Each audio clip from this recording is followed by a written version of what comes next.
Welcome back to the deep dive. Today we are doing something a little bit different. Usually we take a massive topic like history or tech and we try to, summarize it for you. But today we are going the other way. We're zooming in. We are zooming in. We are taking a stack of vocabulary, specifically Vocab Set 94, and we are going to dissect it. That's right. And I think dissect is the perfect word here. Yeah. Often when people learn English or even when native speakers use it, they rely on instinct. But today, our mission is precision. We have exactly 30 items, idioms, phrasal verbs, grammatical structures, and our goal is to turn this deep dive into a comprehensive audio class. I love that. And I'm going to play the role of the inquisitive student today. I've got my notebook ready, mentally speaking, of course. And I'm going to ask the dumb questions so you, the listener, don't have to. And you get to be the patient English teacher. I'm very happy to play that role. And for you listening, I want to give you a specific instruction. Treat this differently than, your usual podcast you listen to on your commute. Okay. If you can, grab a pen and paper. We are going to move through this list sequentially, line by line. We aren't skipping anything. And just to set the expectations, we have a checklist for every single item, right? We aren't just reading a definition and then moving on. Correct. For every single phrase, we will cover the meaning. We'll give 3 distinct sentences as examples to show context. We'll look at the word family or concept, synonyms, prepositions, collocations, and finally the opposite. So it's a full workout for each one. It is. We are going for deep understanding, not speed. So the pace today will be calm, articulate, and slow. Perfect. Let's get into it. We are starting with sequence 1, which focuses on general observations and behavior. The first item on our list is actually a pair of phrases that act as siblings, on the whole, and by and large. Okay, let's unpack this. These are wonderful phrases to start with because they really set the frame for how we think. Well, on the whole, and by and large, are phrases we use when we want to make a generalization.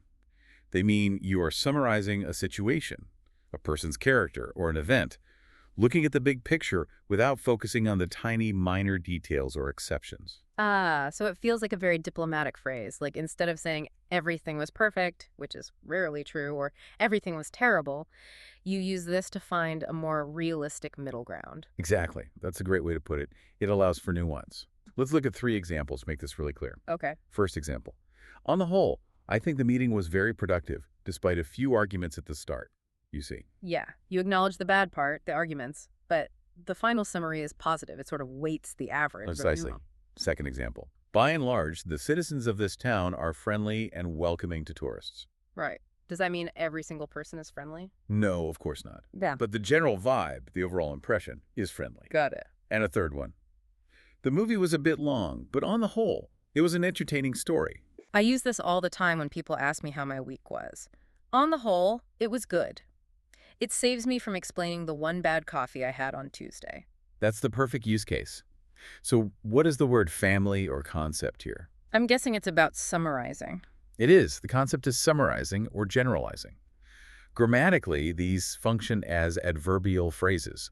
They modify the entire sentence or the thought you are presenting. You are telling the listener, step back and look at the forest, not the individual trees. And if I wanted to use a different word, what are the synonyms here? You could use generally, mostly, in general, Oh, or considering everything. broadly speaking might work too. Right? Broadly speaking is another good one, yes. They all convey that sense of a broad summary. Are there specific collocations? I mean, words that usually hang out with these phrases. Yes, there are. You often find them at the very beginning of a sentence. On the whole, comma. Right. Or they often follow a verb like it was. For example, it was by and large a success. That specific rhythm, by and large, is very common, especially in more formal English. And finally, what's the opposite, if I don't want to generalize? The opposite would be to zoom in. So you'd use words like specifically, in particular, or partially. If you say specifically, you are focusing on the details, which is the exact opposite of what on the whole does. That's very clear. Okay, let's move to item number 2. This is a phrasal verb. Get up to something. Now, whenever I hear this, I feel like someone is in trouble. Your instinct is spot on. It often implies that to get up to something means to do something, but it carries very specific nuance. What's the nuance? It often implies mischief, or an activity that is slightly secretive, playful, or perhaps something you shouldn't be doing. It suggests the person asking is a little suspicious. So if I ask my grandmother, what did you do today? that's neutral. But if I ask, what did you get up to today? I'm kind of implying she might have been causing some trouble. Or that you hope she had a little bit of fun. It can be friendly, too. Yeah. Let's look at 3 examples. Example 1. You walk into a room and see a child hiding behind a sofa, and it's too quiet. You ask, what are you getting up to? Right. You know they are hiding something. That is the classic parenting phrase. It is. Example 2, a friendlier one. You ask a friend, what did you get up to this weekend?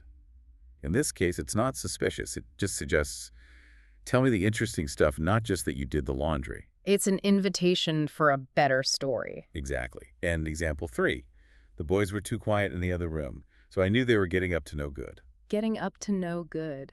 I feel like that is the most common way I hear it. That phrase is almost a single unit. Very strong collocation. Which brings us to the semantic field. This phrase belongs to the field of activity, behavior, and specifically mischief. So you wouldn't use it for boring, everyday tasks? Rarely. You wouldn't say, I got it to my taxes this weekend. Unless you were cheating on them. Exactly. Then it would be perfectly appropriate. Now, the preposition is crucial here. It requires to. You get up to something. Right, because if you just say get up, that means leaving your bed in the morning. A completely different meaning. So collocations, we've already mentioned the most famous one. Get up to no good. Definitely. You might also hear get up to mischief. Or simply, what are you getting up to? As a standalone question. And the opposite of getting up to something. In the general sense, it would be doing nothing, being idle. Or in the context of behavior, behaving well. If you are behaving well, you aren't really getting up to anything suspicious. Moving on to item number 3. Give in to somebody. This sounds like we are entering a conflict zone. It usually does involve a conflict or a struggle, even if it's a small one. To give in means to surrender. To surrender. Yes, it's the act of agreeing to do something that you did not originally want to do, usually after you've been persuaded, pressured, or pestered for a long time. So it's not just agreeing. It's agreeing after saying no about 10 times. Precisely. It implies a loss of will to fight. Let's illustrate this. Example 1, a very common one for parents. I'm ready. My son begged for ice cream for an hour, and finally I gave in. You didn't want him to have it, but the pressure was just too much. I have lived that exact example many, many times. I'm sure. Example 2, a much more serious context. The negotiators refused to give in to the terrorist demands. Here, it means surrendering to a major threat. Okay, so it scales up. It does. And example 3, a social one. I didn't want to go to the party because I was tired, but my friends kept asking, so I eventually gave in. It feels like there is a sense of exhaustion in this phrase, like, fine, you win. I'm too tired to argue anymore. There is. The synonyms tell us a lot here. Surrender, yield, submit, or the very formal word capitulate. They all imply you have stopped resisting. And the preposition is always to. Yes. You give in to a person or you give in to pressure. It's directional. You're handing your power over to the other side. What are the common collocations then? Give in to pressure is very common. Give in to demands is used a lot in business or politics. You might also hear of someone giving in to temptation, like eating that slice of cake when you are on a diet. And the opposite of giving in. Stand firm, resist, or hold out. If you hold out, you refuse to surrender no matter how much they beg for that ice cream. Okay, item number 4 helps us if we've done something wrong and we don't want to give in or confess. The phrase is, get away with something. This is a favorite for anyone who likes to bend the rules. To get away with something means to escape punishment or negative consequences for a wrong action. So you did the bad thing. You did the bad thing, but you didn't pay the price for it. It's a perfect crime. Or just minor laziness. Let's create a character here. Let's call him Bob. Bob is always trying to get away with things. Okay, Bob. Example 1. Bob didn't study for the test, but he got away with it because the questions were surprisingly easy. Lucky Bob. Example 2. The thief got away with the jewelry before the police arrived. This is the more literal escape. Right. Example 3. She talks loudly on her phone in the quiet section of the library, and I don't know how she gets away with it. Meaning, why does nobody stop her or punish her for it? Exactly. So the concept here is impunity. Impunity, that's a good word for it. Yes, the concept group is impunity, luck, or evasion. It implies that for whatever reason, justice was not served. What are some synonyms, if you wanted to say it a different way? Escape punishment, go unpunished, or avoid consequences. And collocations, are there phrases that stick to this one? Oh, there is a very famous idiom, get away with murder. I've heard that. It means to do whatever you want without ever being punished. It's usually metaphorical, of course. That boss is so charming, he could get away with murder. I say or simply get away with it. The it can refer to anything. And the opposite. The opposite is what we hope happens to rule breakers. Get caught, face the music, or be punished. If you face the music, you are definitely not getting away with it. You are standing there and taking the consequences. That wraps up our first sequence on behavior. Now, let's shift gears to sequence 2. This looks like it focuses on lifestyle and independence. Item number 5 is more and more. This seems simple, but I hear it everywhere. It is deceptive in its simplicity. More and more is a set phrase we use to describe a trend. It indicates an increasing amount or frequency of something over time. So it's not static, it's about growth or change. Exactly. It creates a sense of momentum. It's stronger than just saying more. Why is it stronger? Because the repetition implies a continuous process. For example 1. It is becoming more and more difficult to find affordable housing. It wasn't just hard yesterday. It's harder today than it was yesterday, and it will be even harder tomorrow. It adds a feeling of urgency. It does. Example 2. She is getting more and more tired every day. Right. The tiredness is accumulating. And example 3. More and more people are choosing to work from home. This describes a growing trend in society. So it's a comparative structure, right? Grammatically speaking. Yes, it acts as an adverbial phrase, emphasizing the comparative. You can use it with adjectives, more and more beautiful, or with nouns, more and more money. What about synonyms? Increasingly is the best one-word synonym. You could say, she is increasingly tired. You could also say continuously or progressively, though those are a bit more formal. And collocations. It almost always follows the verb become or get. Becoming more and more, getting more and more. It just flows very naturally with those change of state verbs. And the opposite would be pretty straightforward, I guess. It is. Less and less, or for countable things, fewer and fewer. For example, people are buying fewer and fewer physical newspapers. Got it. Item number 6 is a bit heavier. Live off somebody. Yes, this phrase often carries a negative judgment, or at least describes a very specific dependency. To live off somebody means to rely on someone else for financial support. Like for money, for rent, for food. All of it. It often implies that the person is not contributing or working, but is just taking resources from someone else. Like a parasite. Right. Or our friend Bob, maybe. Poor Bob. Yes, if Bob refuses to get a job, he might live off his parents. Example 1 is the classic. He is 40 years old, but he still lives off his parents. Ouch. Yeah, that is a heavy social criticism in many cultures. It is, but it can be neutral. Example 2. You cannot live off your savings forever. Eventually, you need a new income source. Here it is just a financial fact, not a judgment. Right. And example 3, a biological one. Some organisms, like ticks, live off a host to survive. So the semantic field is dependency, finance, and biology. Correct. And survival. The preposition is off. Way off. You live off the source of the money. Think of it like eating off a plate. You're consuming from that source. That makes sense. What are some common collocations? Live off the state is a common political phrase referring to welfare. Live off your parents, or live off an inheritance. And the opposite. Support yourself, provide for yourself, or earn your own living. Which leads us perfectly into item number 7, which is the goal for anyone living off their parents. Stand on your own 2 feet. This is the direct antidote to living off someone. To stand on your own 2 feet is a wonderful idiom that means to be independent and self-sufficient. You do not need help or money from anyone else. It's a great visual. I imagine a toddler letting go of the coffee table for the first time. That is exactly where it comes from. It marks a moment of maturity. Example 1. After college, it is important to learn to stand on your own 2 feet. It's what parents want for their kids. It is. Example 2. She started her own business so she could stand on her own 2 feet financially. Okay. And it's not just financial. Example 3. He has recovered from the accident and is ready to stand on his own 2 feet again. So it can be about physical or emotional recovery, too. It's about stability in general. Yes, exactly. Stability and independence. So the synonyms would be... Be independent, be self-reliant, support yourself. And collocations. We often say, it is time to stand on your own 2 feet. That's a very parental phrase. Yeah. Or we talk about the ability to stand on your own 2 feet as a life skill. And the opposite. Depend on others. Or the metaphor, lean on someone.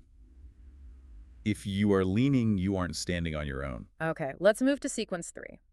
This group is about communication and relevance. Item number 8 is get through to somebody. This is a multi-layered phrasal verb. It's really useful. To get through to somebody means to successfully communicate an idea to someone, especially if they're difficult to reach or understand. So it implies there was a barrier you had to break. It's not just talking, it's connecting. Right. And it can be literal or metaphorical. For example, it can be technical. Like with a phone. Exactly. Example 1. I tried to call her all morning, but I couldn't get through to her. That's the phone, meaning the line was busy or there was no signal. That used to happen a lot more before cell phones. True. Now, the metaphorical meaning. Example 2. I explained the math problem 3 times, but I just can't get through to him.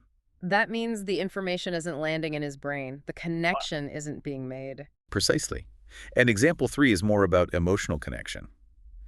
We need to find a way to get through to these teenagers about the dangers of smoking. It means making a real impact so they understand. So the core concept is a breakthrough in communication. Yes. The synonyms would be reach, make someone understand, or simply contact. And the preposition is always to. Always. You get through to the person. You're bridging a gap to them. What's the opposite then? There's a great idiom for the opposite. Talk to a brick wall. I like that one. It's very expressive. You are talking, but nothing is going in. Or you could just say, fail to reach or be misunderstood. Item number 9, be worlds apart. This phrase describes a massive difference. To be worlds apart means to be completely different from each other. This isn't a small disagreement. This means you are operating in different realities. Not just different cities, but different planets. Exactly. The imagery is of separate worlds. Example 1, the 2 political parties are worlds apart on the issue of taxes. It means compromise is extremely unlikely. Example 2, even though they are twins, their personalities are worlds apart. One is loud and outgoing, the other is quiet and shy. I feel like I am worlds apart from my pre-coffee self in the morning. That's a perfect use of it. Example 3, my life in the city and my childhood in the village are worlds apart. It describes a total contrast in lifestyle. So synonyms would be things like Polar opposites, totally different or incompatible. and collocations. Is it always just be worlds apart? Mostly, you'll hear we are worlds apart or they are worlds apart on this issue. It highlights that huge distance. And the opposite of being worlds apart. A great idiom is 2 peas in a pod. Meaning very similar. Yes, almost identical. Or you could say similar, identical, or on the same page. If you're on the same page, you are definitely not worlds apart. Item number 10 is behind the times. If you are behind the times, you are old-fashioned, you are outdated, you are not aware of modern trends, technology, or social attitudes. You're stuck in the past. You're stuck in the past. It's usually a criticism, right? You don't generally want to be behind the times. No, it implies you're losing relevance. That's a good way to put it. Example 1, that company is going bankrupt because they are behind the times. They still use paper files for everything. Oh, that's fatal in today's world. It can be. Example 2, my uncle refuses to get a smartphone. He is a bit behind the times. That one's more of a gentle criticism. Yes. And example 3 refers to values. Their views on marriage are very behind the times. This refers to social attitudes that are no longer widely accepted. So the semantic field here is time and modernity. Or the lack of modernity, really. Right. And synonyms. Outdated, old-fashioned, obsolete, or a more sophisticated French loanword, passé. Collocations. How do we use it in a sentence? We often soften it by saying a bit behind the times. Or we might talk about the fear of falling behind the times. And the opposite. Modern, cutting-edge, up-to-date, or trendy. If you are trendy, you are definitely not behind the times.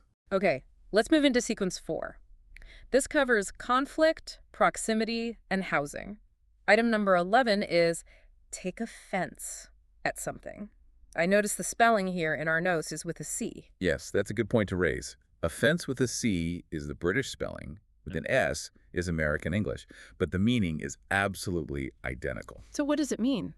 To take offense means to feel upset, insulted, or hurt by something someone said or did. It implies a reaction. You choose to take the comment and feel hurt by it. The word take is interesting. It's an active choice. It sounds a bit sensitive. It can be. The phrase itself is neutral, but it's often used to describe someone who is easily upset. Let's look at the examples. Okay. Example 1. Please don't take offense at my comment. I was just trying to help. That is a very common way to preface criticism. It's the polite version of no offense, but... Exactly. Example 2. She took offense when they forgot to invite her to the wedding. She felt slighted and hurt. Understandable. Example 3. He takes offense very easily, so be careful what you say around him. This describes his personality. Let's look at the word family. I see offense as the noun. Correct. And from there you get offensive, the adjective, which means insulting, and offend, the verb. So if I say something offensive, you might take offense. Got it. And synonyms. Be insulted, get upset, resent, or feel hurt. And the preposition is at. Yes. You take offense at a joke or at a comment. What are some common collocations? No offense intended is a very common phrase, often used as an apology. And as we said, take offense easily describes a sensitive person. And the opposite. Take it well, laugh it off. Ooh. Or to be thick-skinned. If you are thick-skinned, insults just bounce off you. You don't take them personally. Item number 12 is next door to somebody or something. This seems simple, but it is a very specific prepositional phrase indicating location. It means the adjacent building or room. The one right beside you. Yes, it signifies very close proximity, literally the next door down the hall or along the street. Oh. Example 1. My best friend lives next door to me. Example 2. The pharmacy is right next door to the supermarket. Example 3. I can hear the people in the room next door arguing.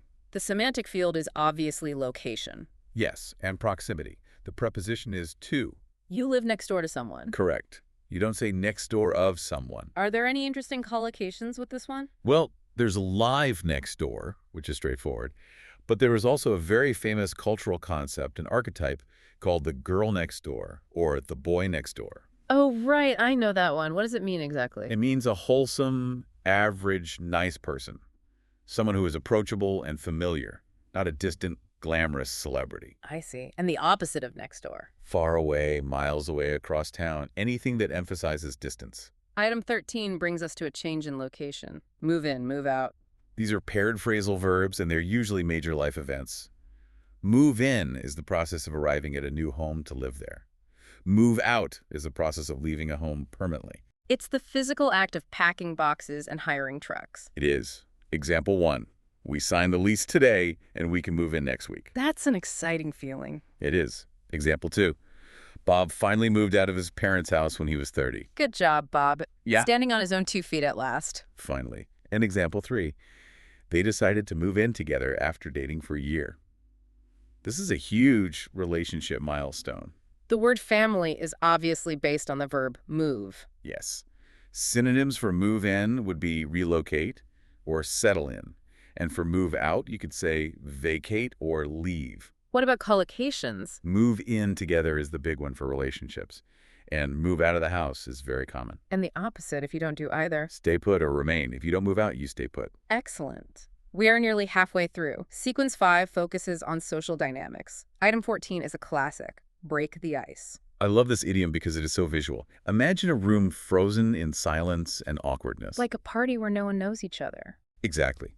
To break the ice means to do or say something to relieve that tension or silence at the start of a social interaction. It makes strangers feel more comfortable with each other. Because silence can feel physically heavy, like ice. Precisely. It needs to be cracked. Example 1. He told a funny joke to break the ice at the start of the meeting. Before the joke, everyone was stiff and formal. After, they were relaxed. Humor is the best way to do it. Often, yes. Example 2. We played a game to break the ice at the party. Example 3. I asked her about the weather just to break the ice. So it doesn't have to be something brilliant, just something to start the conversation. Right. It starts the flow. So the semantic field is social interaction and beginnings. And synonyms? You could say warm up the room or initiate conversation. Collocations. I know one. Go ahead. Icebreaker. That's the one. We often call a specific activity an icebreaker, as in, let's do an icebreaker exercise before we start. And the opposite. Create tension or to cause an awkward silence. If you say something offensive, you aren't breaking the ice. You're freezing the room over again. Item 15 is another pair. Get along with somebody and get on well with somebody. These essentially mean the same thing. To get along or get on well means to have a harmonious or friendly relationship. You like each other, There's no fighting or conflict. Is there any difference at all? Is get on more British? Yes, that's the main distinction. Get on is slightly more common in British English, while get along is more common in American English, but they're both widely understood. Okay, let's have some examples. Example 1. I am lucky that I get along with my mother-in-law. That is not always the case for everyone. A rare blessing indeed. Example 2. The two dogs get on well together. They play all day without fighting. Okay. And example 3, a common question.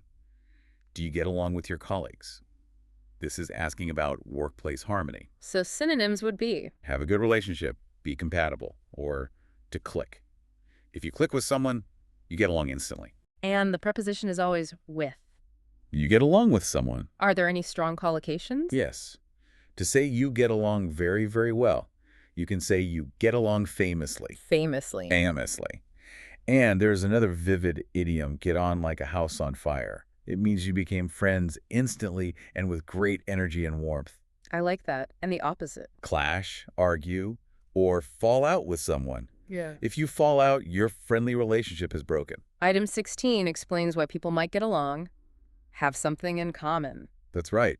To have something in common means to share interests, characteristics, or experiences with someone else.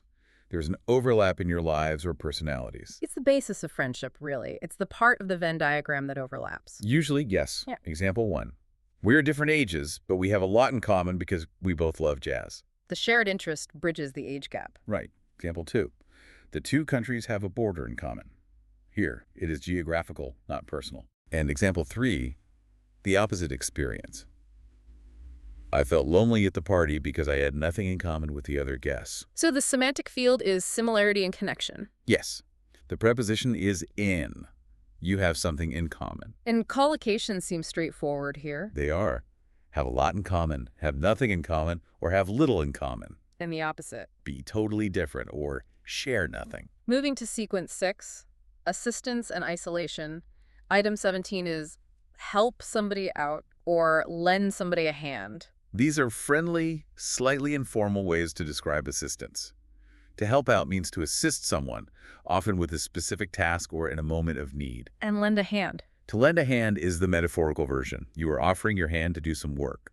It sounds less dramatic than rescue. It feels like a favor between friends. Yeah, it implies a temporary boost, not saving someone's life. Exactly. Example 1.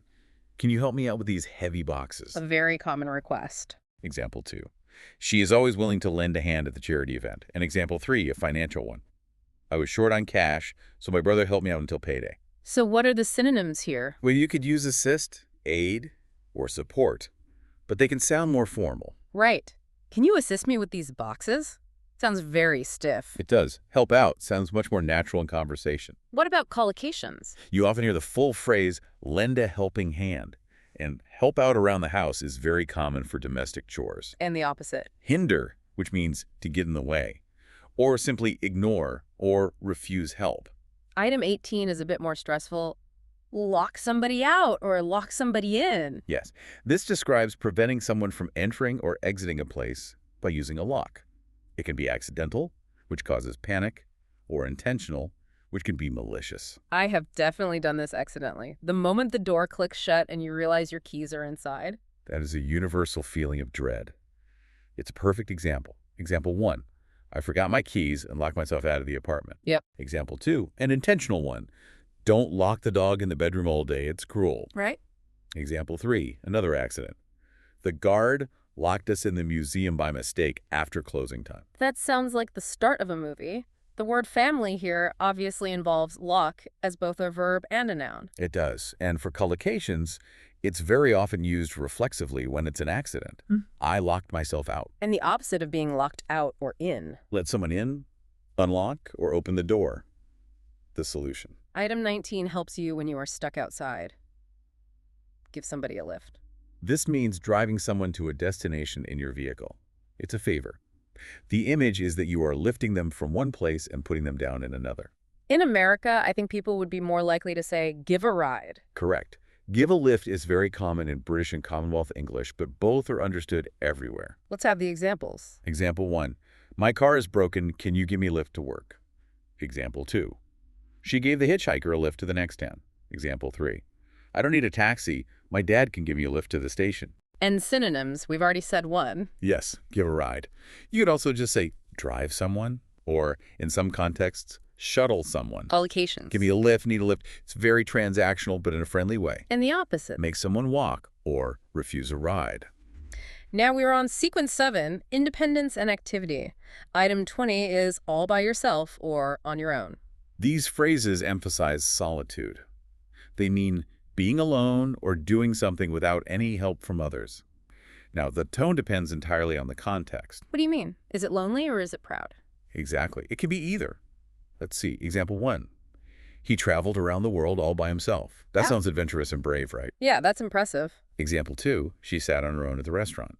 That might sound lonely to some people or peaceful and independent to others. It depends on your perspective. It does. And example 3. Did you build this incredible shed on your own? That implies skill and capability. It's a compliment. So the semantic field is solitude, but also independence. Correct. The synonyms are alone, solo, independently. And the opposite is pretty clear. Together, with company, or jointly. Item 21 is get out and about. This is a lovely, cheerful phrase. To get out and about means leaving the house to socialize, travel, or be active. We often use it after someone has been ill or stuck inside for a long time. So it sounds like recovery, like getting fresh air for the first time in a while. It often is. Example 1. After having the flu for a week, it was so nice to finally get out and about. You can almost feel the sun on your face in that sentence. You can. Example 2. It is important for elderly people to get out and about to stay healthy and social. That makes sense. And example 3. On weekends, we like to get out and about in the city, maybe visit a market or a park. So the semantic field is activity, mobility, and socializing. Exactly. For collocations, you often hear, it's good to get out and about, or are you able to get out and about much? And the opposite. Stay at home, be housebound, or stay in. Item 22 is the solution for loneliness. Keep somebody company. This is a very kind and gentle phrase. To keep somebody company means staying with someone so they're not alone. It doesn't mean you have to be doing anything specific. You are just offering your presence as a comfort. It's the direct cure for being all by yourself. Precisely. Example 1. My grandmother was lonely after my grandfather passed away, so I went over to her house to keep her company. Just sitting and drinking tea can be enough. It's often exactly what's needed. Example 2. I will wait here to keep you company until the bus arrives, so you don't have to wait alone. That's nice. And example 3. The dog keeps me company when my husband is away on business. So the semantic field is companionship and presence. Yes. Synonyms would be accompany or stay with. And the opposite. Leave someone alone. Or, in a more extreme sense, abandon. Sequence 8, conjunctions and celebrations. Item 23 is a piece of grammar. This is a conjunction, but a very powerful one. It introduces the purpose or the reason for an action. It answers the question, why did you do that? So it connects the action to the goal. It links the effort to the reward. That's a great way to think about it. Example 1. I am studying hard so that I can pass the test. Studying is the action, passing is the purpose. Okay. Example 2. She saved money for a year so that she could travel to Japan. Example 3. Please drive a little faster so that we aren't late. So the semantic field is purpose and causality. Right. And for synonyms, you could use in order to, or for the purpose of. In order to is a little more formal than so that. I see. Since it's a grammatical structure, there isn't really a direct opposite, is there? Not really. The opposite concept would be doing something blindly or without purpose. Yeah. But grammatically. So that stands alone. Item 24 is another grammatical phrase, as if. We use as if to describe something that appears to be true but might not be. It's used to make a comparison, often with a touch of skepticism or imagination. So it's about perception versus reality. Yes, very much so. Example 1. It looks as if it is going to rain.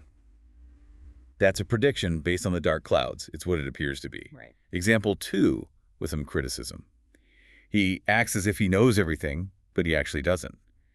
Here, we are pointing out the gap between his behavior and reality. A very useful phrase for complaining about people. Who can be. And example 3 is a metaphor. She ran as if a bear were chasing her. We're using an imaginary situation to describe her speed. And what are the synonyms for as if? As though is an almost perfect synonym, or more informally, just like It looks like it will rain. As if feels a bit more descriptive, a bit more formal. What about collocations? It's almost always paired with a verb of perception. Looks as if, sounds as if, feels as if. Item 25 is much more fun. Throw a party. I love the verb choice in this idiom. We don't do a party or make a party. We throw it. Why do we say throw? It implies a lot of energy. Yeah, I think so. It implies a dynamic, energetic action. You are casting the party out into the world for people to enjoy.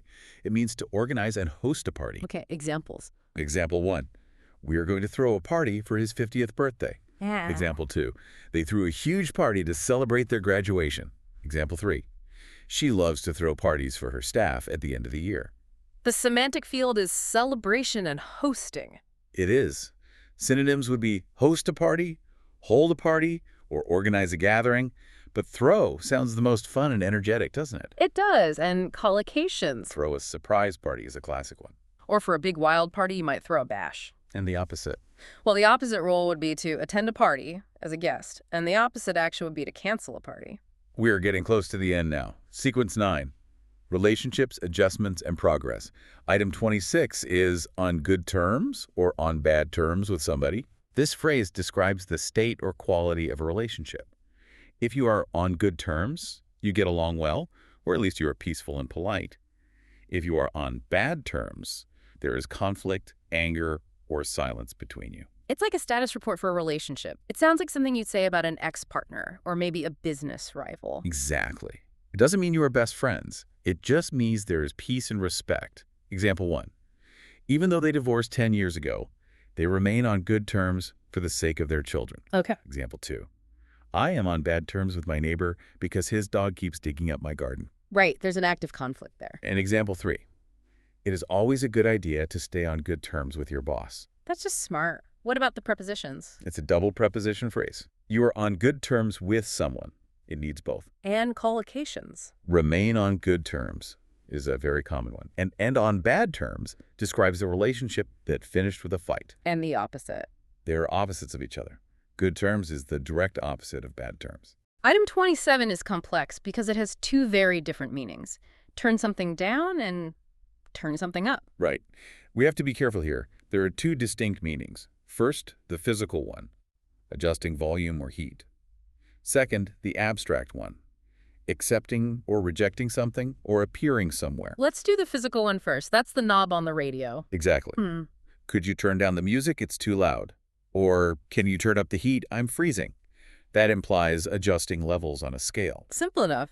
Now for the abstract meaning, this is the tricky part. Right. To turn down an offer or an invitation means to reject or refuse it. Okay. So an example would be, he turned down the job offer because the pay was too low. He said no to the job. And turn up. To turn up means to arrive, often unexpectedly or after a delay, for example. Huh. We were worried, but Bob finally turned up at the party an hour late. So synonyms depend entirely on the meaning you're using. Yes. For volume, it's lower or raise. For the abstract meaning, reject or refuse are synonyms for turn down.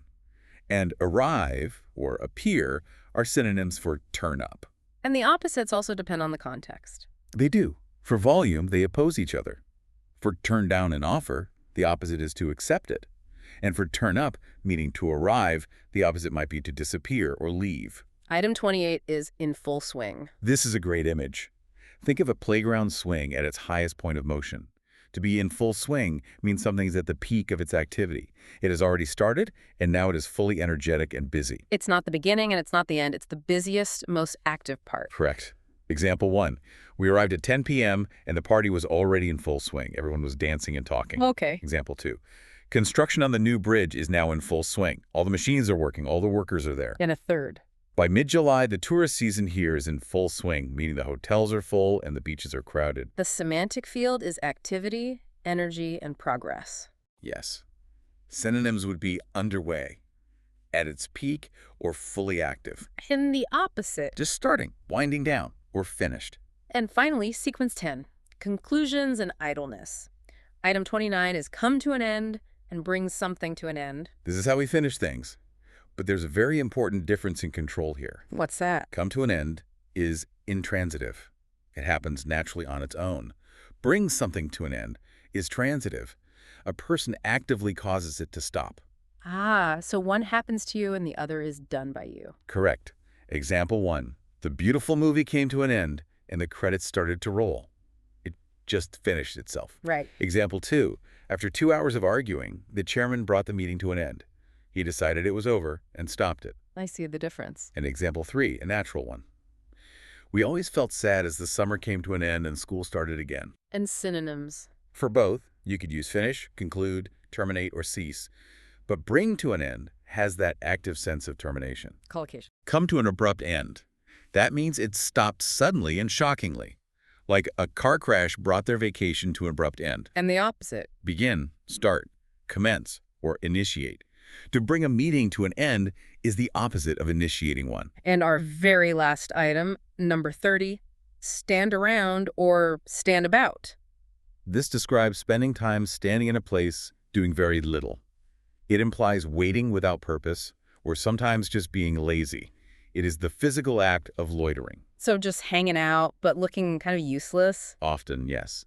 It usually has a slightly negative or impatient connotation. Example 1. We stood around for an hour waiting for the concert to start. That sounds boring. He does. Example 2. The boss was angry because the workers were just standing around doing nothing. That's lazy. Right. And example 3, a command. Don't just stand around, help me with these bags. The semantic field is definitely idleness or waiting. It is. Synonyms are loiter, hang around, or wait idly. Then collocations. It's often just standing around with that word just emphasizing the lack of purpose. And the opposite. Being busy, working, moving, or rushing. Anything active. And that is it. That is all 30 items from Vocab Set 94. We did it. That was a serious deep dive. That was some heavy lifting.